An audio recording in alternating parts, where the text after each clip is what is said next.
Cyclone Idai prophecy. I was made to step, and my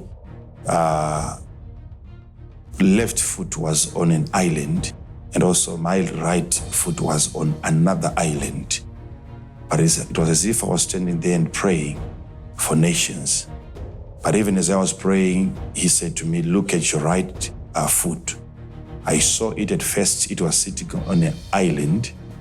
It was sitting on an island. And as I was praying for this nation, he said to me, look at your right foot. I looked at it. I couldn't see my shoe anymore because it was submerged. It was now underwater. And he said, pray for your right foot. Pray and cover every island, because there's likely to be a tide that is going to cover certain islands. Is it an island? Is it islands?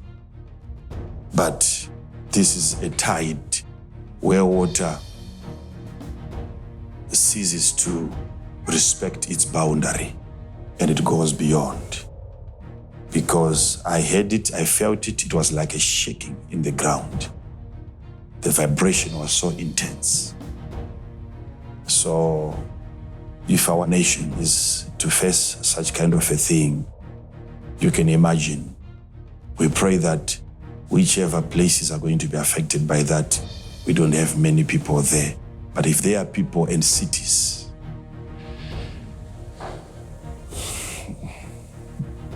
I don't know what to call it. Yes, people have been talking about tsunamis and so on and so on. But this one, the waters are being pushed by the wind. But you see, when it is the wind, the waters are pushed and they will have to return back to its original place. This one is like a tide, where there is a shift, there is a movement. I don't know if there is a disturbance in the ground, like plates shifting, moving. Maybe that's where the sound is coming from that I heard. At my right leg, my right foot, at first I was stepping, it was a dry area over there. In between there was water. An island, there was water all over. But as I was praying for this nation, he said, look at your right foot. I looked, I couldn't see my leg, my foot. It was submerged, it was underwater. And so we need to continue praying for this wonderful country. This is how the prophecy manifested. Prophet Makandiwa begins this prophecy by describing a prophetic vision where he was standing and his left foot was on an island and his right foot was on another island. I was made to step, and my left foot was on an island, and also my right foot was on another island. In this same prophetic vision, Prophet Makandiwa goes further to reveal that he was praying for nations. It was as if I was standing there and praying for nations. Prophet Makandiwa then goes on to specify that he was praying for the nation of Zimbabwe.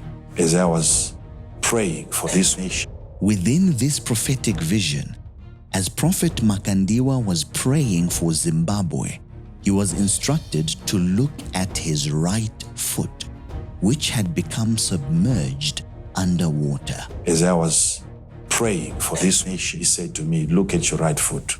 I looked at it, I couldn't see my shoe anymore because it was submerged. It was now underwater. And he said, pray for your right foot. Pray and cover every island. At this point, it's now very clear that the prophet is using the word islands as a metaphor to represent the regions of Zimbabwe that would be affected by the flood.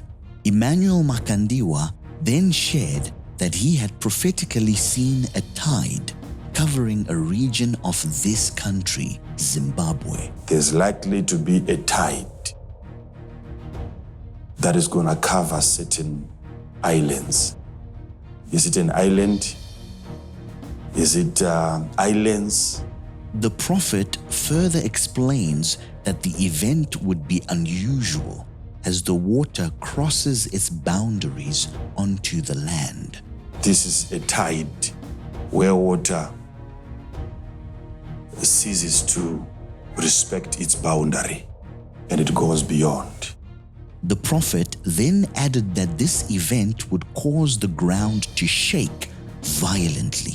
Because I heard it, I felt it, it was like a shaking in the ground. The vibration was so intense. The intensity of this catastrophe is seen in the prophet's prayer that limited the number of people to be affected. We pray that whichever places are going to be affected by that, we don't have many people there.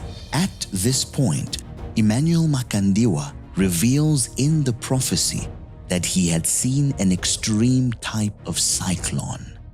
I don't know what to call it. Yes, people have been talking about tsunamis and so on, but this one, the waters are being pushed by the wind.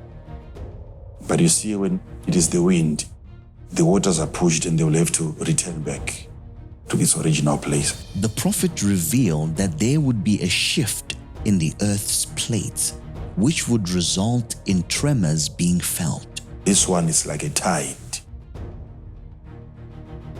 where there is a shift, there is a movement. I don't know if there is a disturbance in the ground, like plates shifting, moving. Maybe that's where the sound is coming from that I heard.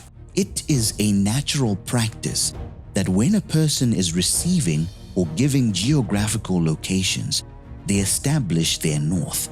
Therefore, standing on the map of Zimbabwe, the prophet's left foot would be on the left side of the country, Matabeleland area, and his right foot on the right side, stepping over Manicaland. But my right leg, my right foot, at first I was stepping, it was a dry area, over there. But as I was praying for this nation, he said, look at your right foot. I looked, I couldn't see my leg, my foot. It was submerged, it was underwater. So the prophet is standing over Zimbabwe with his right leg on Manicaland. And at first, it was dry all over. He is given an instruction to look down. Then he sees that his right leg is submerged underwater. This clearly means that Manicaland is covered in water. But as I was praying for this nation, he said, look at your right foot. I looked, I couldn't see my leg, my foot. It was submerged, it was underwater. 2 years, 10 months, and 19 days later, the terrible catastrophe Prophet Emmanuel Makandiwa had seen prophetically hit Chimanimani. Chimanimani district has been cut off from the rest of the country by torrential rains and winds of up to 170 kilometers per hour. But even as I was praying, he said to me, look at your right foot. I saw it at first, it was sitting on an island. Cyclone Idai is the most devastating natural disaster to strike our northern neighbor Zimbabwe in recent history. Where water ceases to respect its boundary.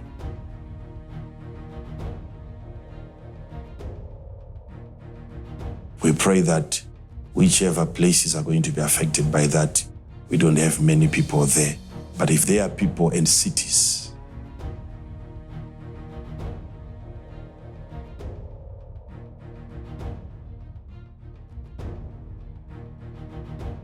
Note, Beira is a city in Mozambique. Prophet Emmanuel Makandiwa covered 2 countries in prayer, Zimbabwe and Mozambique. Zimbabwe had people, Beira had cities. But if there are people and cities,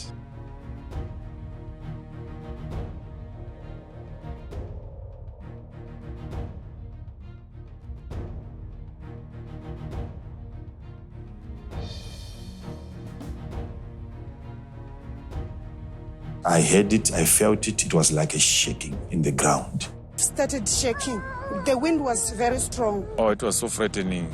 There was some thunder, accompanied by lightning, strong winds. This one is like a tide. Where there is a shift, there is a movement. To make it worse, we actually experienced tremors, like earthquakes, during the cyclone itself. And this made it much worse because literally we had houses being swept away, entire houses with families sleeping in them, just being washed away. I don't know what to call it. Yes, people have been talking about tsunamis and so on and so on. But this one, the waters are being pushed by the wind. But you see, when it is the wind, the waters are pushed and they will have to return back to its original place. Now, looking at the strongest winds around that eye, moving into the area as we track the storm, it moves then in towards Zimbabwe, near the capital. This one is like a tide. Where there is a shift, there is a movement. I don't know if there is a disturbance in the ground, like plates shifting, moving. Maybe that's where the sound is coming from that I heard. Explosion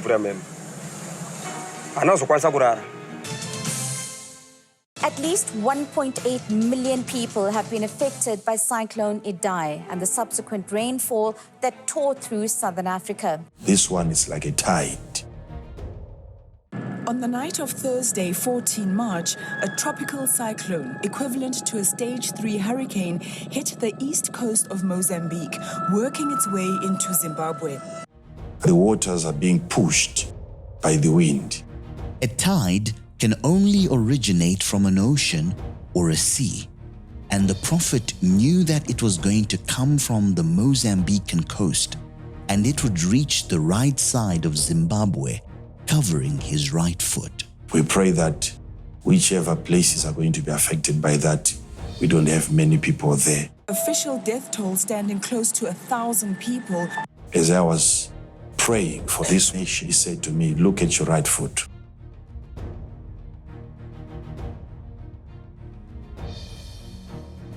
Large swathes of land were submerged and up to 90% of the area is believed to be completely destroyed. The deadly storms also killed 98 people in Zimbabwe, with a further 200 missing, the government said. It was submerged. Large swathes of land were submerged. It was submerged. Cyclone Idai submerging large parts of the country. Chimanimani district has been cut off from the rest of the country by torrential rains and winds of up to 170 kilometers per hour that have swept away homes, roads and bridges and knocked out power and communication lines. Local officials say the death toll is expected to rise. In between there was water. An island, there was water all over. Chimanimani district has been cut off from the rest of the country by torrential rains.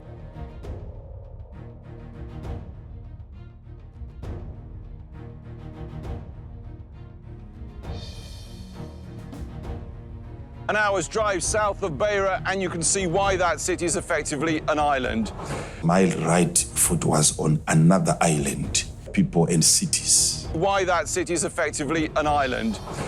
The water consumes the land, homes, belongings, and lives. This is 15 miles from the coast, but has become an inland sea. Where water ceases to respect its boundary. The sharpness of the prophetic eye of Prophet Makandiwa revealed with astounding depth the catastrophic extent of this cyclone. If our nation is to face such kind of a thing, you can imagine. We pray that whichever places are going to be affected by that, we don't have many people there. But if there are people and cities, we have never seen anything of this magnitude. Authorities scramble and over 1,000 people are feared dead after a fierce cyclone ripped through Mozambique. Around 90% of the city of Beira has been destroyed. In neighboring Zimbabwe, Cyclone Idai has left at least 98 dead and over 200 people are still missing. The extreme weather washed away homes and bridges and caused landslides. Emergency services are struggling to cope. Families have already started burying those that they've lost, and the government's warned that from what they've seen so far, the country's suffered its worst ever damage to infrastructure. Bridges have been destroyed, roads have been blocked by rock falls in Chimanimani. And how prepared was Zimbabwe for Cyclone Idai? I mean, it wasn't a surprise that it was coming. No, you're right. And I think that the authorities, although they're doing what they can in terms of rescue operations now, the country didn't seem to have been well prepared for a disaster of this magnitude. Even state media is admitting that. Soon after Prophet Emmanuel Makandiwa gave this prophecy, he sent his representatives to some of the relevant local authorities in the areas that would be affected by the flood. Some individuals heard the prophecy and left the place, but after it took long for the prophecy to come to pass, some began to doubt it. Then they returned back and ignored what the prophet had said. Then more than 2 years and 10 months later, in March 2019, this prophecy took place. Prophet Makandiwa expresses his deep, heartfelt condolences to those who lost their loved ones, and he continues to provide the much-needed support to the remaining survivors. Prophet Makandiwa came again after the flood and recommended that people should not be resettled there, and he revealed more secrets about this particular area in Zimbabwe. There is the likelihood of another flood in that same area. This prophecy is evidence as to why Prophet Emmanuel Makandiwa has been rated as the #1 sharpest prophet. He remains the most trusted prophetic voice because of his ability to see into the affairs of mankind through the eyes of God.